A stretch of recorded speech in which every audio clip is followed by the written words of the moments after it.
Hey, gang, and welcome to another episode of Try Not to Curse. Matt is back with us. Now, Matt, last season when we talked to you, we talked about your business. Now, if you had to fill out a survey about yourself and they say occupation, what is it called that you do? Sure. So I guess lately I've been describing it as lake and pond maintenance. Okay.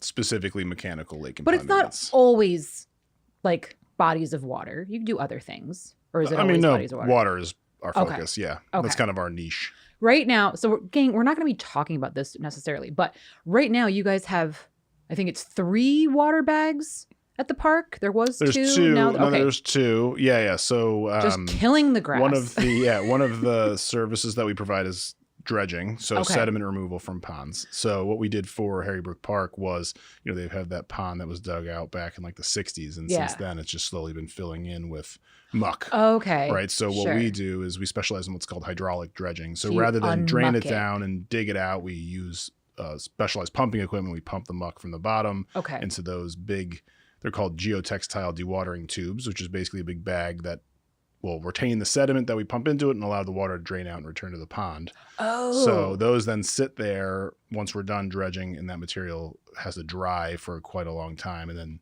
they've got to dispose of it. In this Okay. case, they're, finding places to take it to, I think. Well, because that's what I was wondering. Every time I go to the park and I see them still sit, it's been a while. My first thought is all of that grass is dead. My second thought is, now what?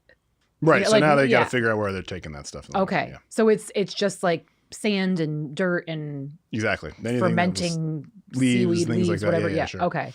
And where does that typically go? It depends. Who It takes depends. Sometimes, you can take it, use it as fill somewhere. Sometimes you'll spread it around on the property. It really depends on the project. So in their case, I Okay. think they were looking to find contractors that wanted to take it and could use it in places because it's relatively Okay, clean stuff. that answers that question. So if you guys ever go around and you see anything weird, like giant, I mean, they look like, what do they call that? The blob that people use on like lakes and rivers Yeah, and like that's summer kinda camps. similar. Yeah, sure. That's It's what like they a look like. pillow. These things are huge. And I do want to jump on them when I see them. But okay. But that's not why you're here.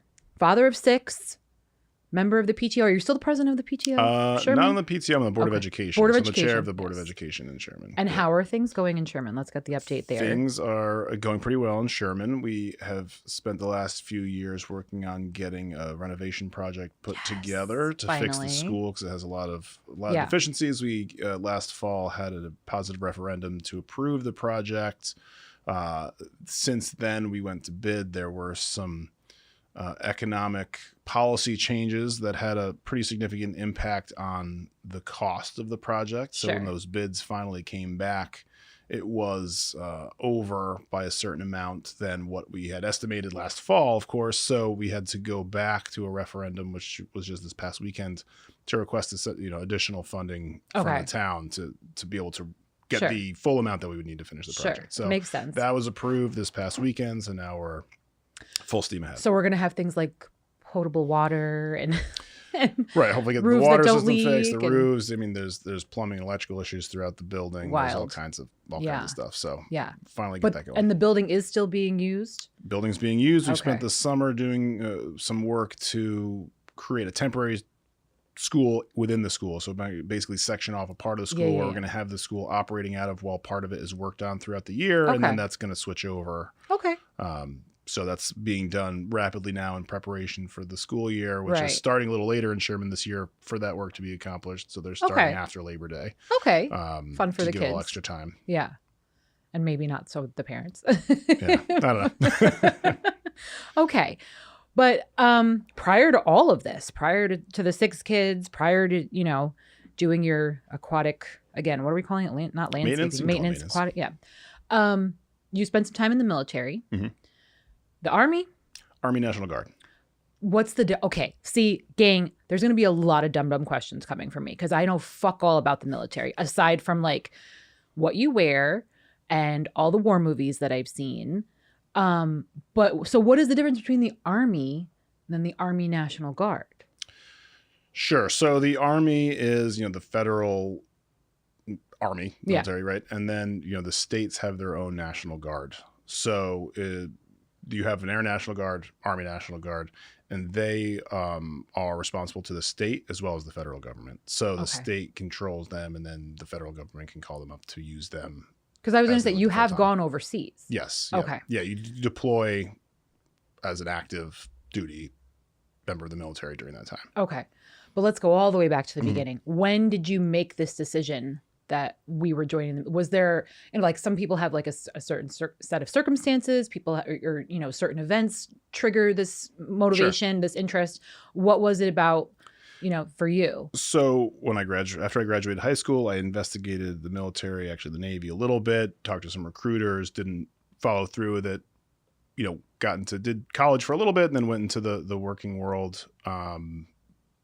And essentially found myself working in the construction industry and liked the idea of construction management and decided, I got essentially laid off from the company I was working for and realized like I can't do this without a degree, right? I need, you can't just rely solely on one job because it's it can end. So I decided to go to school for it, to go to college for it, applied to some colleges, didn't have any money, didn't get a lot in terms of financial aid for those colleges that had some construction management programs. I was kind of trying to figure out what I was going to do and was driving down 84, I think. I want to say maybe, or I was on a road somewhere. I feel like I was over by the mall and I saw a big billboard that said get 100% of your tuition paid in the Army National Guard. Yeah. And so that kind of piqued my interest. I wasn't really doing a lot otherwise. I was like, all right, I could do this. Maybe it's a little bit of an adventure as well, cover my cost of my tuition. Yeah. So a friend of mine I knew was in the National Guard, reach out to him. He linked me up with his recruiter and I kind of got involved in the process that way. And it just seemed like the path that was going to make the most sense, or at least what I wanted to do at the time. Right. I don't know if it made sense or not. But, so I went through the recruiter. You essentially go through a process where you get checked out, in this case up in Chicopee, Massachusetts. I forget what it's called now. But you get a physical, you take a test actually to determine, kind of like a placement test, to kind of determine what jobs might be available to you in the military. Kind of, it's like what's the word I'm looking for? Not really an IQ test, but it's kind of like, just to kind of check out where comprehensive, you can go. So I did that. And then, ultimately I decided I knew what I was doing for a career, which is ironic. If you remember what I talked about, my career is now, you'll notice it's not the same thing, but I knew what I was doing for a career. So I wasn't looking to go in the military for a job. And I was like, I just want to do like the basic soldiering thing, which is the infantry, right? So the infantry is your basic, soldier, right? Like they're not doing specialized jobs. Their job is to be a soldier. They're not a support element. Right. You were there for the tuition and the experience. Yeah. And, so the way the Army National Guard works is it's different than the reserves, right? So the reserves is just federal. So you're part of a reserve unit. Then you would go, 1 week in a month and drill with that unit. It may not be very local, right? So the Army National Guard in Connecticut has, depending on what it's called your MOS, which is your job. In my case, it was 11 Bravo, which is infantry. They have different units throughout the state. I want to say there was 4 units throughout the state. I could be misremembering that. But so essentially you join that unit, you become part of that unit, and that's where you drill every month. So the idea is 1 week in a month, 2 weeks a year, you go and you train. Yeah. And then in this case, in Connecticut, you do it in the States, and that could be various things from doing it where you're based out of, which in my case was New Britain, or there's various training facilities, whether they're in the state or sometimes at other bases nearby that you would go to do some outdoor training of various different types. Yeah. Yeah. A buddy of mine is doing that right now. Shout out Mike. Shout out Navy. But every so often I'll see on Snapchat, I'm like, oh, he's in Virginia now. Like, right. So, the way the National Guard works is, of course, the governor, you're responsible to the governor of the state. So they can call it the National Guard, right? If there's a reason they need help, right? Like a disaster. Right. You often see it with natural disasters or something like that, or if there was some sort of an issue here in the States, they would call you up. And the infantry, I think they generally have a quick reaction force. We did at the time that would be one of those units would be kind of on call for something that would happen quickly and whatever. And then the federal government can deploy you in times of war as needed, right? So when we were at war with Iraq and Afghanistan, that's what they do is they have their active units and then they call up National Guard units to fill in additionally in those areas. So when I joined, I went to basic training down in Georgia, Fort Benning, and then got back and joined my unit in January of 2009, I think it was. Okay. And then by April, we were being told that in November we would be deploying to Afghanistan. Now, when you say you came back and you joined your unit, like, are you actually at a base, or is it one of those, like you said, like you go on the 1 weekend? Right. So 1 weekend a month, Okay. 2 weeks a year. Theoretically, there ends up being more than that, especially when you're preparing to deploy. Right. And that Okay. weekend may be extended to 3 or 4 Okay. days rather than just 2. But yeah, right. So came home, started school, I think Central at that time, and then was going on the week, 1 weekend a month to do the training and kind of preparing for deployment. Okay. And when I joined, I knew that we were going to be going overseas. Like I went in that kind of like, okay, like I'm doing that intentionally, like to deploy. Okay. As part of the experience, I guess. So was that the interest there that you were like, oh, we'll just kind of see? Because I mean, if you have the anticipation of going overseas, there is also the possibility that you're not coming back. Sure. Yeah. I mean, at the time I was 21 when I joined, and it was like, I wasn't doing a lot. So it's like, oh, let's do this thing, this adventure, this life change. I mean, I remember when I left for basic training in August of 2008, I had never been at, aside from 2-week vacations, I'd never been out of the state of Connecticut for more than 2 weeks my whole life. Right. Yeah. So I mean, I remember getting on a plane, I'm going for 4 months or whatever it was. Like, right. Wow. Like this is a lot. Yeah. Yeah. Which is funny now, but at the time that's the way that it was. So, like I said, for me, it was going and doing that. And there's a fearlessness that comes with youth, I think. Yeah. Or at least my for youth, sure. Where it was like, it's not going to happen to me. We'll go overseas. I'm fit. Yeah. At the time, maybe it will, maybe it won't. Who cares? Yeah. Right. Whatever, Right. And so that's kind of the gist. So we were in a infantry. We were an infantry company based out of New Britain, and our infantry battalion was here in the state. Like so, made up of 4 different units, and then there's some support units. You know, the cooks, mechanics, all that kind of stuff that come with it. And when you initially sign up, there is like a certain timeline, like a certain commitment that you I think it's minimum 2 years, something like that. Yeah. So how it works is it's always 8 years. Oh, but there's okay. a period of time where you're active in that contract, and then it's your I want to say inactive reserve. I don't know right. But so like I signed a 6-year contract, or it's called a 6x2. Okay. So theoretically you can be called up within the last 2 years. Once you're out, okay, you could be called back. And that was what was happening a lot for people early in the Iraq War and stuff. You might have heard of stop lossing when they're bringing them back, where they're keeping them able to get out. But so yeah, my contract was 6 years, and we went to Afghanistan. We left in November of 2009. Did some training in Indiana and in Fort Polk, Louisiana. And then I think February we actually went over and we were in country. Okay. And you met your wife at some point during this. I did. So what changed as far as your perspective, as far, you know what I mean? Like you said, you were a little fearless going in, and now you've met this person and it seems as though they're the one for you. Turns out she was, which is awesome. Does that kind of change your mindset? Does it give you something else to think about when you're over there, I'm sure that it does. It grounds you a little bit in certain ways. Again, I think with youth, there's a little bit of like, I would be in a very different mindset now. Sure. With the 6 kids. A little bit older, and, wizened maybe. So, I mean, at the time we got together and very quickly got married. Yeah. And then I went away. So basically the first year of our marriage, I was gone. Yeah. More than that, I guess. I mean, I think that having family back home is 2 things. It's a comfort and makes things difficult. Mm-hmm. You can't control what's going on back home anytime something happens. I mean, all these things are really what prey on your mind when you're overseas, especially when it's very monotonous. And you're worried about things that are happening back home that you have no control over. And there were certainly situations in the time, and sure, I mean, but that's less your concern when you're over there, to be honest with you. Sure. Kind of, and you try not to worry them, and it's definitely a complicated experience. Yeah. Yeah. So, let's go back again to the beginning. So you sign up, you say, okay, I want to commit to this, and it's National Guard and da-da. What's the training like? What's it like when how does that all fall into place? It's like, okay, so I've signed my life away with this commitment.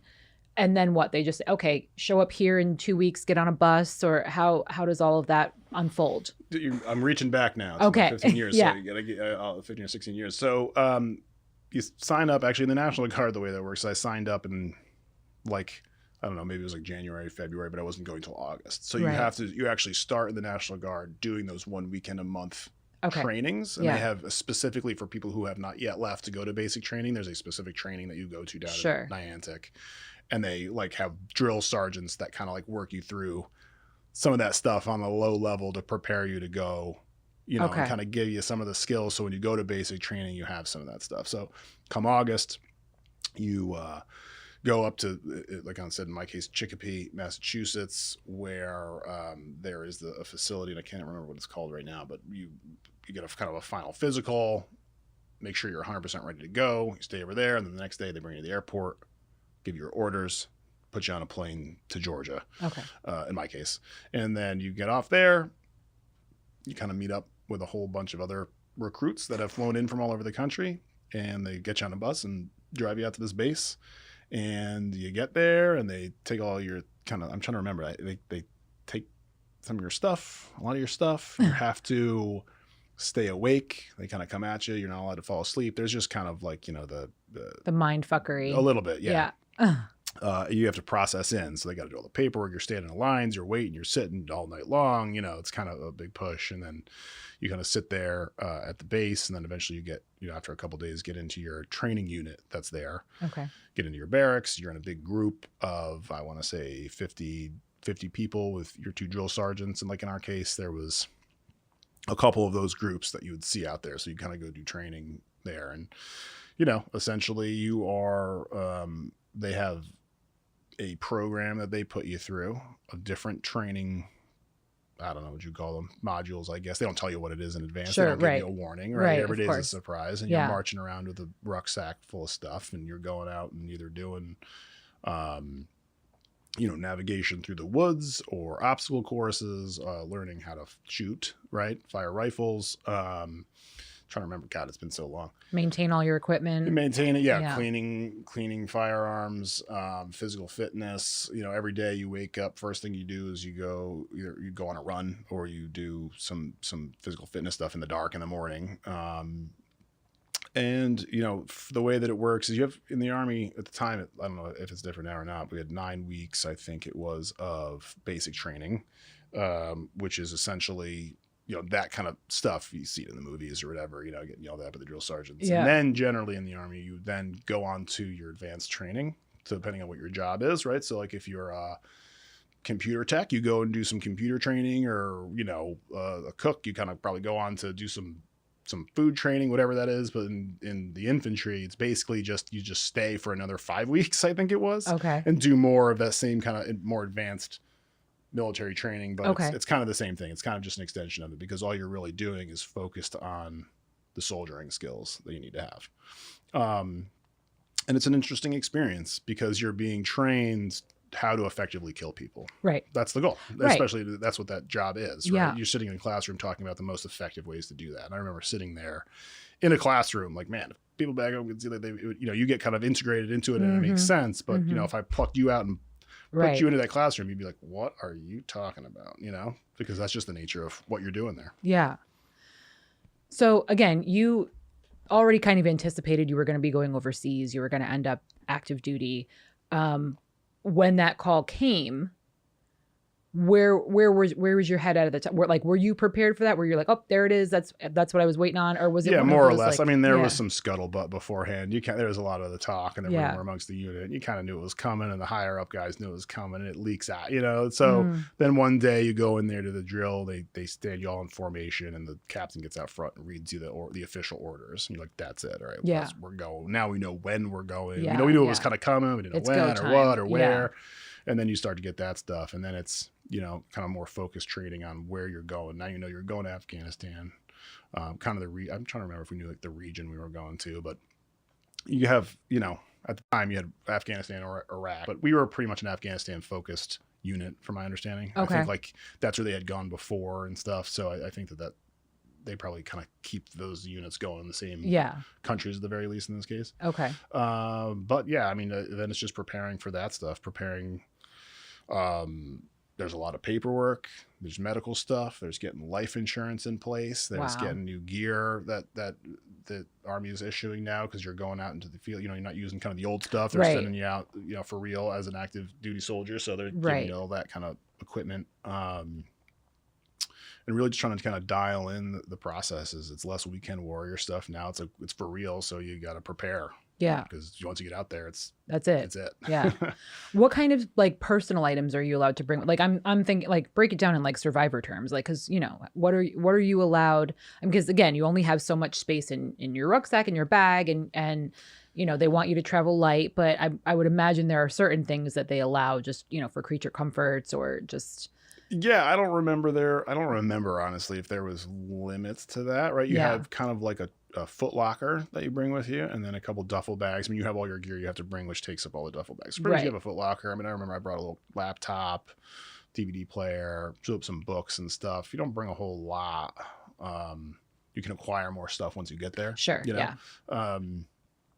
That's kind of what I remember. Is just Yeah. bringing stuff to watch movies and kind of get on the internet. Yeah. You know? And then, And once you were over there, were you just confined to that area, or were you, like I mean, I'm using dumb terms, but like you know, like the Navy gets like shore leave, and you know sometimes you get to go and explore. Not that you necessarily want to go walking around exploring Afghanistan, but did you get a chance to? So my company was stationed or assigned to what's called a FOB, a forward operating base. That was really small. It was just our company on there with a couple small attachments to it, but pretty much that was it. And this was by itself, kind of, you know, plywood huts, right? That we had, and you know, each squad would have their own hut, and everybody had their own bed and stuff in there, little rooms. So that base was pretty contained, right? And that was kind of our own spot. We operated it there. We managed a border crossing between Pakistan and Afghanistan. That was our main mission. So like one platoon would go out and manage that. One of us would do security around the base. I don't remember what the other one did, but that was kind of what we, you know, so that's where we were. There's no, you know, going out of there. And then, you know, there was, you know, 45 minutes or an hour away, another bigger base that we would go to for resupply or various other reasons that we would go there. So you go there and, you know, they would have some more kind of like small little shops and stuff that you could go to in there when you went over there. But through the mail, I mean, you could order stuff through the mail that would come and get delivered if you needed items, you know. Right. And then there was a bigger base called Bagram, which was where you flew in and out of the country. Okay. Or at least we did. And there, you know, I only went there, you know, coming in and then going out. That was kind of the spot. Right. We were spending a few weeks there, but there's not like free time to go. Right. And especially in Afghanistan. Yeah. Where you're like, not a lot of explore. You don't go just explore outside right. the base. That's what I'm saying. That's very dangerous. Yeah. Did you learn any of the language? Like, was that something that they wanted you to pick up anything, or not just really? We had some interpreters that were for us. Yeah. That would, you know, deal with the local people that we needed to. Yeah. But nothing. No, they didn't really push that. Yeah. There wasn't the time or the interaction really. Okay. To do it. So, sensitive question, but one that I know everybody always wants to ask. Did you see any action? Was there ever a time when things got a little hairy or you had to, you know? We were in a fortunate position to be in a pretty quiet area. Okay. Generally speaking. So we didn't have a whole lot going on where we were. We had a couple incidences of some attacks on the base and one big mission that we went on and put us out into a different kind of area. But for the most part, where we were responsible for, like I said, maintaining this border crossing. Right. So that was not an area that the enemy wanted shut down either. Okay. Right. So that's helpful. That at the time was there's how do I phrase it? When your unit's there, how you kind of posture yourself makes a difference, right? Or if you look like you're not going to take any crap from anybody, yeah, that makes a difference, right? So we kind of made it clear that any bullshit was going to get that place shut down. Okay. You know, Yeah. so we were not bothered too much in our actual fob. Okay. The moments we left, some things heated up around there that got a little bit crazier, Okay. that were more difficult, I think, because Okay. again, I think you got to posture yourself properly, you know. Yeah, sure. And how long were you there for? I was there till, I guess, November, so maybe like 9 or 10 months I was actually in country. Wow. Okay. Okay. So I was thinking about this the other day. It seems to be now, at least lately, thank you for your service. That's the number, you know what I mean? The moment anybody finds out military, thank you for, it's just gut now. And I don't have the eloquent way to ask this question, but like, are those empty words? You know what I mean? Because I just feel like they're so instinctual now. Like people are just, you know, like you sneeze, I say bless you. You say you're in the military. Oh, thank you for your service. Like I feel like A, we're kind of trained, like that's the automatic response. But B, like, does that actually mean anything to you? Or you know what I mean? Like, does it? Look, I think that depends on who it's coming from and when. I don't put too much thought into it. You know, Yeah. people certainly say that, and I think that it comes from a place of respect, of Yeah. trying to show respect for the fact that someone has gone and done that and Yeah. kind of given up part of their life to serve the country. I never know really what to say back. Like, Right, you're welcome right. feels a little pretentious. Right. Right? You're welcome that I Sure. did that Yeah. for you. Happy to be there. You know, like, yeah. so I always get a little, in 16 years, I haven't figured out what the right response back is yet. It's Right. probably come off a little weird. Right. Because it's maybe complicated that way. But I think, look, I think that, like I said, people want to show the respect for the fact that you've done something, even if it's a quick acknowledgement. Right. You know, I don't expect it. Right. If I tell somebody I'm a veteran, I'm not like, and like, feel free to now Yeah. thank me. You know what I mean? Or anything like that. So. Well, you know, again, as a person that's on the outside, now, mind you, my father was a mechanic in the Air Force. He never went overseas though. And he never really talked about it. It was just one of those, same thing. It was kind of more of an opportunity for him to just kind of further his education, put something on the resume to potentially open up some doors later on for a career. So for me, as an outside person, I have dealt over time with a lot of different folks who have been in different factions of the military, different positions. And I've, you know, you're probably the most liberal of any person that has been in the military that I know.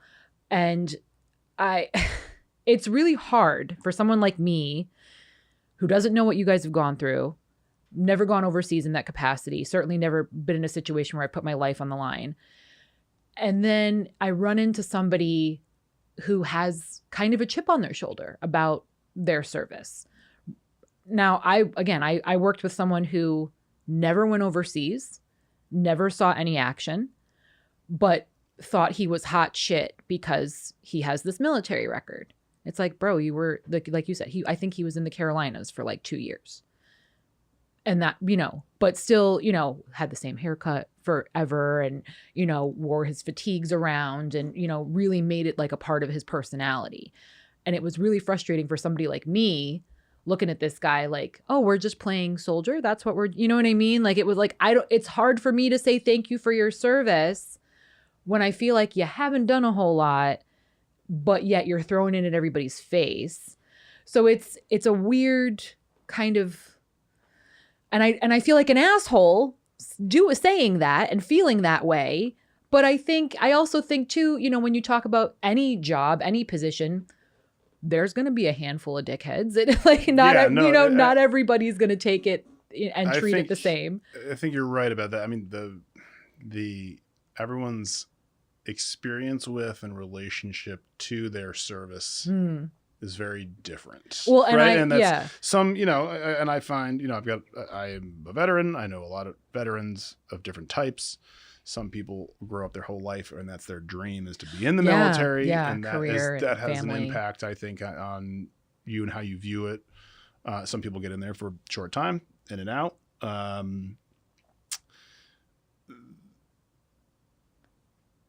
I hesitate to, you know, like I said, everyone's got their own kind of relationship with their service and with life in general and how they want to represent themselves and how, the things that they feel are important to them and the image that they portray. Well, and that's just it. And then I had another friend who I worked with, really liked the guy, but a couple months back on Facebook, because he had moved, he got a different position somewhere, and I guess Sears fucked up a delivery of his, right? And he goes on social media and he tags Sears and he throws out like, this is how you treat a veteran. And I was like, bro, come on. This is why it's hard for it's hard for me to take you. Like, I'm like, you're not missing a limb. You know what I mean? Yeah. I hesitate to speak on that too much, but I disagree with that approach, with throwing that with out. This, I think that, and like I said, there's a lot of veterans who've gone through much different and more intense situations than I have in the military. Well, and again, I could understand if he was like a career serviceman. And I think that using that to say, hey, look at me, or like, this is, I disagree with that particular approach myself. Right. I don't know what else to say about that. Well, again, for me, I kind of liken it to, the way a lot of people view the police, right? Or opposing political parties, right? It's the loudest people that are the ones that put that stigma on that particular group, right? So the troublemakers, the ones that are in the news all the time, the ones that are breaking the law or throwing their weight around, those are the ones that unfortunately give us that shitty impression that we then carry with us and put on everybody else in that. You know what I mean? So that's also kind of why I wanted you on the show too, is just because I want people to come from a place of understanding, as far as like, everybody has gone in for different reasons. Everybody has different experiences. And again, some positive. It sounds like yours was overall positive. I mean, I don't know how you feel now that you've. Look, I think in terms of something that has helped develop me as a person and defined some things for myself, I think it was overall positive. I look back at it as one of the best things I ever did. Great. Yanked myself That's wonderful. Out of being a young guy who needs some direction. I mean, it was hard. I came back from Afghanistan pretty down on the experience, not seeing a lot of positives to what we were accomplishing. Well, because did you necessarily?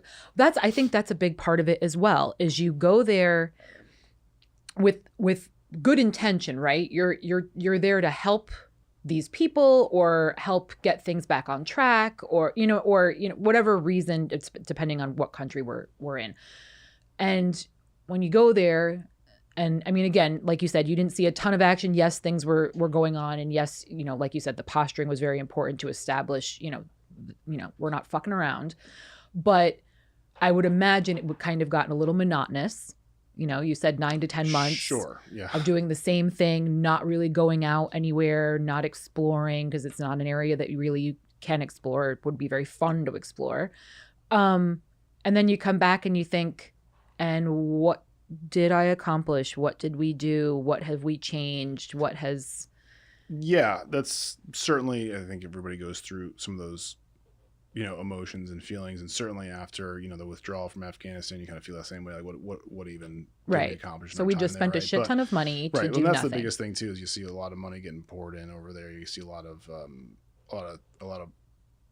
waste in certain ways, and a lot of the groups that you're trying to help aren't really that appreciative in the end of the day, right? Yeah. So yeah. But kind of going back to our previous point. In general, like I said, everybody's got their experience with it, and the way they feel about it now. It certainly might have changed, I think, over time. Right. And I think that, I guess I don't really know where I'm going with this. That's I don't okay. Get too far into it, but I personally don't make it an outward part of my representation. I mean, it's, something, certainly a defining characteristic, I think, that I have. Yeah. But I'm not bringing that up at every possible opportunity. Right. Do we have an American flag hanging off our porch? I've got an American flag hanging off the porch. That's okay. That's okay. I sure do. No, well, again, I have seen, like I said, I've seen all levels. I have a very close family friend who is a career navalman, I think. to the point where he's retired and they have since asked him to come back. Like, he's a big deal. Like I said, my father had very limited experience. Just a fun anecdote for anyone interested in joining the military. Don't tell them where you want to go. My father, at the time, grew up in Connecticut. His parents were older, were ailing. They had a lot of medical issues. And he was like, please, I'd like to stay close to home. They sent him to South Dakota. Yeah, they don't really care. Right. I had another friend who wanted to be as far away from home as humanly possible, joined the Navy, and said, please, Alaska, Hawaii would be wonderful. Again, from Connecticut. Rhode Island is where he wound up. I think he's actually in Utah now, so good for him. But it's just interesting to me.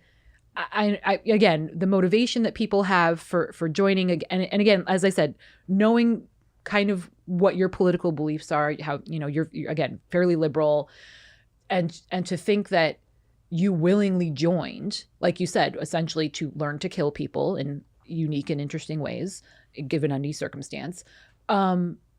Is kind of it's just an interesting, like, it's one of those, like, that's really for me. I was like, okay, I need to know why. I need to know, and how you feel about it now. Would you go back and make the same? Again, you said it was a good part of your life, but you've kind of changed your feeling after going there. I would probably have done. I don't know. It's hard in retrospect, right? But I always kind of say, like, man, I wish I had done something where I could have had a training in something more usable in civilian life. Right. In my case, sure, right? sure. Well, and again, you said that was a choice that you had made. That was an intentional choice, right? Yeah. I mean, and that's, it's interesting you bring up the politics. I've always been intrigued by this notion of marrying military to conservatism, and why that's the case. God and country and all that.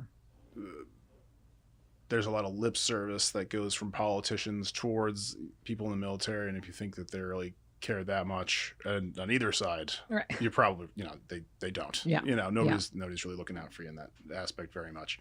That's blanket statement. That's probably unfair, but it's just kind of the way of the world. I mean, you're a group that's used for a goal, right, generally speaking, right, and unfortunately an expendable group. Well, in some cases, I mean,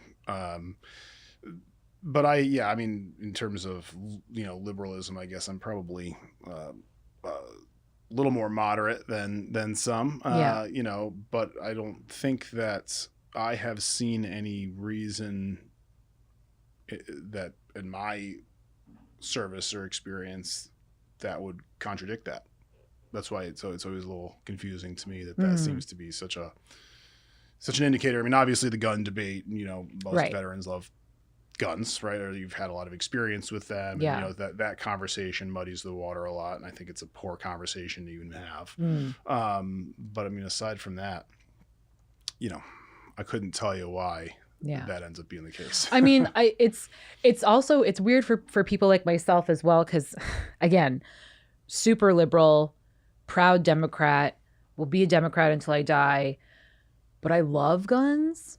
I love gratuitous violence. Action movies are my favorite. And it like breaks my mom's heart, but I do admit that I really enjoy creative ways of killing people, which is like, it's also, I recognize how fucked up that sounds, but that's like for the entertainment factor of it. You know what I mean? Sure. Not that should necessarily be an entertaining thing, but, so I don't have an issue with any of that. 'Cause again, like I think it's very clear that's what you're going there for. That's what you're being asked to do. But again, we do all of these things. We put people in these situations. And again, what you basically get in return is thank you for your service. We see it time and time again, people with PTSD, people dealing with Veterans Affairs, VFW. And it's, of my uncle, for example, was a Marine.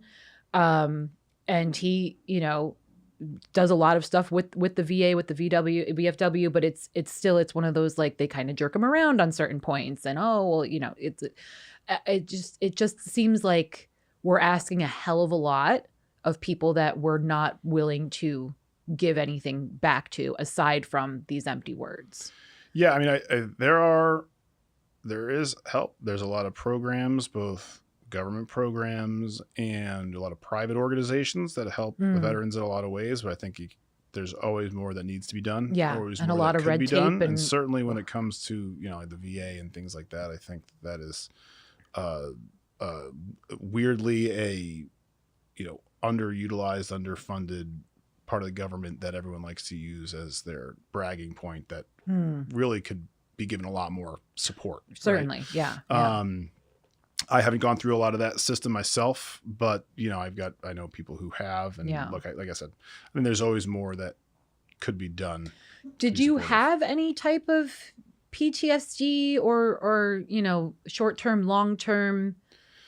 When you come back, you are, when you're gone, so on a level of readiness and alertness, and you're trained to be alert, and you don't realize how much it influences you. And certainly when I got back, at the time I didn't realize it was weird, but I was definitely in certain ways kind of consumed for quite a while after, with trying to ratchet that back. I remember going, being home. I lived over in Pumpkin Hill at the time. And even, 9 months later, I remember hearing noises outside, like standing outside in the dark trying to catch something, and like consciously knowing like, oh, it's probably like a squirrel running around, or a raccoon, deer, but like owl, was like out there ready, like I would patrol around outside, and at the time I was like, this is normal. And then like a few years later I was like, that wasn't normal at all. And that's just, it's part of the response. It's kind of part of the readiness thing. And it's hard to say what kind of stuff was impactful in my daily life that I didn't even realize, or in certain relationships, but and I'm a small representation of that. Sure. That was just the normal readiness at all times. Someone who has been through a lot of really significant activity out there is, I can only imagine what they're and that's kind of what I was getting at, because whereas again, you didn't see a ton of action. Yes, a couple of things happened, a couple of instances, but the fact that even yourself you have come back, and like you said, you kind of had to untrain your brain, try to escape from that. Even that was difficult. Sure. Where so I just can't imagine, especially someone who's, who's had to be on the front lines, who's been in, some type of combat situation. I just, and again, the fact that we really don't seem to want to help. Again, let me use a stupid, it's like the abortion conversation. We don't want you to have an abortion. All life is precious. But then once the baby's here, go fuck yourself. It's kind of the same thing. So we respect you. Thank you for your service. Oh my God, it's so important, all the things that you do. It's so wonderful. We honor you every couple of holidays. But once you're back and you're going through it as a civilian, go fuck yourself. I mean, we've got, I think but it's the same thing. It's the same thing because it's people, but it's hard to stay up. Well, but that's just it. It's the same conversation. Well, there are programs for you. Here's the brochure. Here you can call so-and-so. By the way, their hours are extremely limited. You're never going to be able to get anybody to call you back. You're going to be on a wait list. We don't have time for you. I do appreciate that. Yes, there are places to go, but I feel as though things could be easier than they are. And there's always going to be some red tape, some loopholes. I mean, as a normal human being, civilian, just dealing with my own insurance is a pain in the ass. I can't imagine what somebody, you know what I mean, who's really going through some shit and then has to deal with it on a government level. Heaven forbid we have our shit together there. It kind of sucks. It's gotta be hard. So I give you guys a lot of credit. But again, thank you for your service feels so empty, because I just feel like now it's just part of our everyday vernacular, and it's kind of just a gut response. And okay, but what else can we do? Yeah. Let's go back to dumb questions. Okay. Are you allowed to keep everything when you come back? All the stuff that they send you over with, your rucksack, because in movies they make it look like you get to bring, like that gun is your gun. You bring the gun back all home that with stuff you. And all that stuff is belongs to the military. I mean, you keep your uniforms because of your clothes, Right. A few things or whatever. But no, like when I got out, I had to bring them all my gear and turn Oh, it in, okay. or you get charged. Oh, You know? okay. Yeah. But like, could you buy it back? Could you say, I really I enjoy kept it. I But really that's enjoy not- this it's Bowie like- knife. I enjoy this gun. I'm going to. They don't give it purchase all. these. I mean, the guns, no. The guns Okay. they keep locked out. You don't See, take those again, home with you or anything In like that. movies and in TV shows, it makes it look as though you're bringing that stuff back No, with you. no, Like, not- oh yeah, no, this no. was my service, rifle, and No, that stuff's all locked up in the armory. Well, and that's you only good take to it know. out for training or for Okay. when you deploy. that's Yeah. good to know. Because every time I see these films, I'm like, okay, we know we have an issue with PTSD. We know, but yet, sure, guys, take your rifle No, home with I mean, you to there's your plenty family. of access to them otherwise. Yes, but, of course, yeah. But as long as we're not initially that makes me feel Yeah. better. Okay. Because that, again, while I enjoy guns, I do not own a gun. I understand there's a time and a place. So it's that was always something that always kind of disturbed the hell out of me, because I was like, I don't know that these should be like a keepsake. Like these should be a memento from I'll your tell you, time. after joining the military, it's very hard to watch movies a lot of times because you're just like, that's not right. That's wrong. That's not how they would do that. Your scope's on backwards, whatever. It's like, it's all Shit. kinds of stuff that you can see. Yeah, like, yeah. That's, it's like, it's, Well, let me ask you, and again, the one individual I mentioned who did not see any action, did not even leave this country, loves himself a war movie. Are there any, do you enjoy them? Or B, like you said, is it more tedious where you're like, nope, like that's crazy. Like I was talking to the doctors and they said Scrubs is like the most accurate medical That's funny. TV show on the face of the planet. Has there ever been a movie or a TV show that did it right from your perspective? I yes, I'm sure. I don't You don't seek think them about out. it much anymore. Yeah. I did when I first, certainly first when I first got back, and I remember a few of them that I'm trying to remember what they were, but you just watch Yeah. them. Sometimes you just pick up on stuff. You're like, Right. that's not Right. that's not how you would hold that Yeah. or whatever. But I don't personally I'll watch a war movie all day long, whatever. I don't focus it on that kind of stuff Right. anymore. It's Yeah. kind of beyond what I care about these days. That's fair. I will say most recently I just saw the film Warfare. It was actually, I should say it was a couple months ago already. Stacked cast, unbelievable film, but very much the same. Like you're impressed with again, the posturing and how we our show of force. And there was actually, they actually call it a show of force. I don't know if you've heard of this term, but it's when they do like a flyover to like, and it's, I don't know how to describe it exactly. So they're in a town in Afghanistan, I believe. So it's desert town, and they fly the jet like right above the roofs of the homes so that it stirs up. I mean, it's kind of like I don't know, like an atomic bomb goes off. It's just like this, right. and that's what they call it. They call it show of force, and the guy flies in and just kind of calms Gets their everything attention. down for Yeah. calms everything down for a minute. And again, that seeing it in theaters, experiencing it, and it was written, I don't know if you know anything about the film, but it was all written based on the memories of this one battalion Okay. going through this. I So haven't it's seen that now. so it is true as far as they all remember, true to the events. But again, it was a situation where once they got out of there and the movie ends, you're left going, so we did nothing. We accomplished nothing. What was the goal? Why were we, you know what I mean? So it was, it's again, it's hard as a civilian, as a taxpayer to sit here and go, so this is what we're doing every day with our guys. This is what we're guys lost their legs. Guys were killed because they're going back and forth with civilians that are armed and, trying to take out little factions here and there. But all that does, as we know, is just cause other little factions to crop up in retaliation. And it's, I think that's also part of the reason why the military kind of gets a bad rap too, because people like us are sitting there going, all right, so a lot of destruction, a lot of fucked up shit and trauma and death, and for what? Not that I expect you to be able to Yeah, I mean, look, to solve those things. There's big picture conversations outside of that, yeah. right? That would have a better answer. Afghanistan was an interesting project of ours as a country. Yeah. I mean, that's and still is, it seems. Well, yeah, I don't know where it stands at this point. It seems like now we're focused on pretty much everybody over there. It's been for a long time. Yeah, but that's a whole separate geopolitical conversation. That's probably for another podcast. Yeah, we're certainly not solving the world's problems today.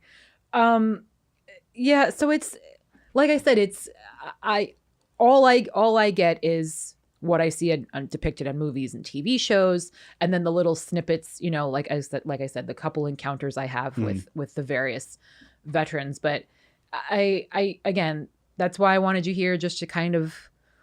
Yeah, no, it's fun to dredge up some of these old memories. It's been a while, like I said, since I thought about it. Well, and I guess I want to make sense of some of it, but I don't know that it's something that we can necessarily make sense of. Like I understand that war is a part of every day. It's part. That's how civilizations are built and destroyed, and it's that's a big part of just our lives and always has been. Conflict is always going to be part of it, but I don't know. I just wanted a little more of an understanding, and I don't know that I got any. That's not your fault. That's just I think when it comes to any of this stuff, kind of the bigger understanding of what's going on globally. That's what you have to think about is why are we doing this? Why are we taking these actions? What's the motivation behind them, and what are they going to help? Yeah. And that's the question. Do you think a lot of people join? I mean, maybe particularly for today, do you think a lot of people join with the anticipation of like thinking they're going to be making a difference, or is it more kind of like opportunity? Like, well, I'm not doing anything right now, or I could use a job, or I could use to help with I mean, school. I would have a tough time answering that. Everybody's got their own reasons for what they go in. Yeah. I doubt very much of it is really specifically like, oh, I'm going to go and make a difference in this country or something like that. Being a part of this bigger organization and its missions, whatever they happen to be, getting a career in the military and having that be kind of your life's focus. Yeah. I mean, I think is the reason. I mean, I know plenty of I've got a friend of mine whose daughter just went in the Navy and is, on a ship, because that's the path that she wants to take, and that's what she's going to do for a while. Yeah. And I think that, it's tough to answer. I mean, everybody's got their own kind of reasons for wanting to do it, wanting to serve. Yeah. It feels good to be a part of something that is, generally, regardless of what your specific mission is, when you're part of that organization or part of the military in the United States, you're doing something for the country. You're doing you're representing and you're working for the people around you, your community. And that's really important. And that, I think, is a driver for a lot of people, certainly myself, right? Yeah. To be, regardless of what it is specifically that we're doing, you're doing something for your neighbors, your community, and your country, and your fellow Americans. I mean, I know I had a buddy in high school that was his goal. That was all he talked about. Mm-hmm. That's what he was doing the moment he turned 18. He's signing up. The same. Just he wants that opportunity to serve our country. So there's definitely, like you said, multiple motivations. It seems like the recruitment is always like tuition based, job based, like, hey, we can get you out of here. Sure. Well, with anything, there's a carrot, Yeah. Sure thing. I've heard that the Air Force is like the cream of the crop. The Army is the bottom of the barrel. Can you confirm, deny? Like everything is nice and shiny and crisp, and they get everything they want in the Air Force. And then here's the Army, and it's like I think the Marines are well. If you're there's a few different conversations there. One is like who gets the nice new stuff. Yeah, Air Force maybe. The Marines usually get the short end of the stick. Okay, they're usually the ones that get all the leftovers. I think historically, being a smaller organization, are they the smallest? Right. As far as I think so. I mean, they're kind of like they're much smaller than the Army, right? They're kind of a. Why is that? What's the difference between the Marines and the Army? I think they're just. I couldn't tell you the details. Are Marines both land and water? Is that part of it? They fall under the Department of the Navy. Okay. If I remember correctly. Okay. But that's. I don't have a lot of details on that. They're I just the few remember and the they're proud. the ones that usually get the Army's leftovers when it comes to equipment because the Army's bigger. Yeah, because I heard that and I was kind of interested by that too, because I'm like, but aren't we all essentially doing the same thing? Aren't we're gonna, if a war breaks out, it's all hands on deck. Everybody's there. Well, it's how you utilize them in the field, I suppose. I guess. Okay, that's always But, been very. I think interesting everybody to me. looks at the Air Force as the pussies. They're the soft ones, just staying in the nice hotels, the international. Well, yeah, they're getting Nice soft hands right, because exactly. they have nice linens, good high thread count. But I'm just joking. I mean, there's a, that's But just he that's is and like he the isn't. there's always the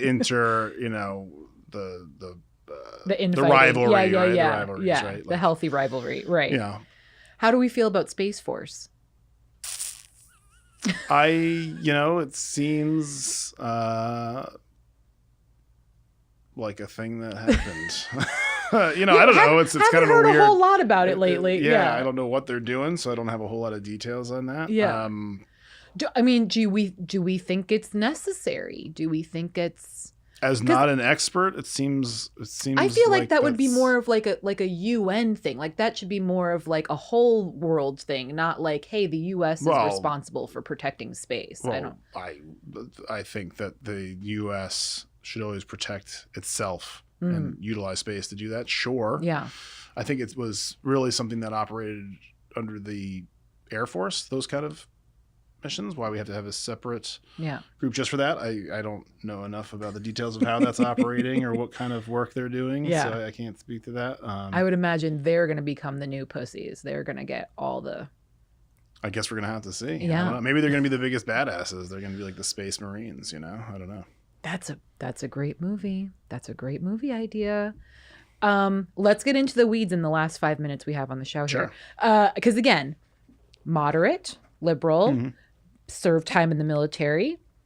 Everybody argues we should, again, because you want to protect this country, but everybody argues we need to stop getting involved with other shit overseas. Stop sticking our nose in. I feel as though, again, liberal, no military experience. I'm fairly confident that I would be able to kill somebody under any circumstance. That's just how my mind works, and also something that my mom's not very proud of. But I feel like we are the big brothers of the world. We are very fortunate. We have a lot of positive things going for us. We have a lot of resources. We have a lot of buddies and connections. I don't necessarily have a problem with getting into the mix of what's going on with other countries. Unfortunately, we're doing it with our own self-interest in mind more often than not necessarily as a like, oh, we'll just help you out because you're in a rough spot and there's a bully. We're looking at it as more of like, what are we getting out of this when it's all said and done, regardless of who's in office. I'm not talking, Well, I think that it's important to recognize that we should be doing it out of our own self-interest. So the reason to get involved with anything in any other area is our own self-preservation, right? I think the worst thing that we could do is become isolationists because in terms of maintaining positive friendships with other countries, also positive alliances, where we have the means and maybe we are maybe that scale is uneven in terms of what we provide, but it's sort of an irrelevant argument. I think that argument is nonsense in the sense that, they're not paying their fair share. Like, look, if you want to be the biggest, safest, toughest country in the world, that's what you have to be. You have to be the daddy, right? You have to be the one that's going to be contributing more, and that's how you maintain that position. You have any conflict that we get involved in, there should be some thought as to what is obviously the ramifications of getting involved in that, but B, like why would we do that? And part of that sometimes I think is just protectionist for those countries that we have alliances with, that we want to make sure that they are stable because other countries' stability helps our stability. Yeah. At the same time, our interests may be that we want those areas to keep our enemies further away from us. Yeah, we're playing the long game. Have the war there instead of here, right? Yeah. Any of that stuff I think is totally a valid reason. I think the most dangerous thing that we can do is back off of that approach because it's what's kept us safe, I think, for a long, long time. You know, can you imagine if we didn't get involved in Germany in World War II?